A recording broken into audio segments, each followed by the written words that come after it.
Lorsqu'on n'arrive pas à trouver des réponses à une quelconque question, surtout concernant l'homme et la femme, on se rapproche de son créateur Dieu. Car il y a des problèmes qu'on ne peut résoudre physiquement, qu'on trouve leur solution spirituellement. Parce que l'homme n'est pas que physique, mais il est aussi spirituel. Et le mariage, c'est un problème spirituel. Donc voici mes 5 conseils pour reconnaître son âme sœur. 1. Jeûner et prier. Jeûner, c'est entrer dans la présence de Dieu et prier, c'est parler à Dieu. 2.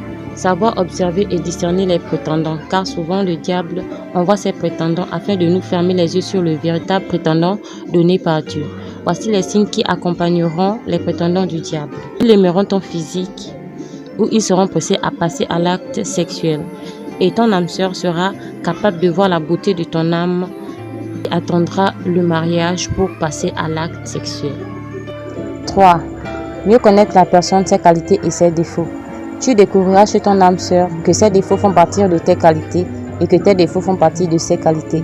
Tu es une femme et tu dois compléter ton homme, car la côte que Dieu a enlevée parmi ces côtes pour te former, tu la complètes en vous unissant. Exemple, si ton homme sait gagner de l'argent, toi tu dois savoir économiser. Si tu es paresseuse, ton homme doit aimer le travail.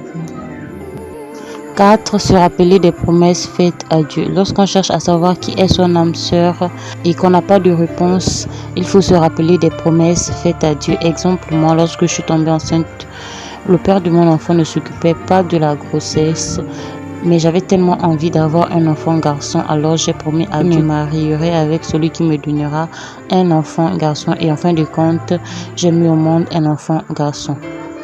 Voilà, je me suis rappelé de cette promesse lorsque j'ai fait le jeûne pour demander à Dieu qui est mon âme sœur. Un jeûne que je n'avais pas eu de réponse, mais le souvenir de cette promesse m'est venu en tête. Donc c'est une promesse que je dois à tout prix tenir. 5. Promettre à Dieu fidélité. Si tu demandes à Dieu ton âme sœur, c'est que tu es assez mature pour supporter le mariage. Car tout n'est pas rose, même pour les chrétiennes, il y a des choses à supporter. Dieu aimerait qu'on lui promette fidélité dans le mariage pour ne pas qu'on puisse pratiquer l'impudicité dans le mariage, quelque chose qui est contre sa volonté. Alors, si tu n'es pas prête à pratiquer la fidélité dans le mariage, ça ne sert à rien de te marier. Reste célibataire.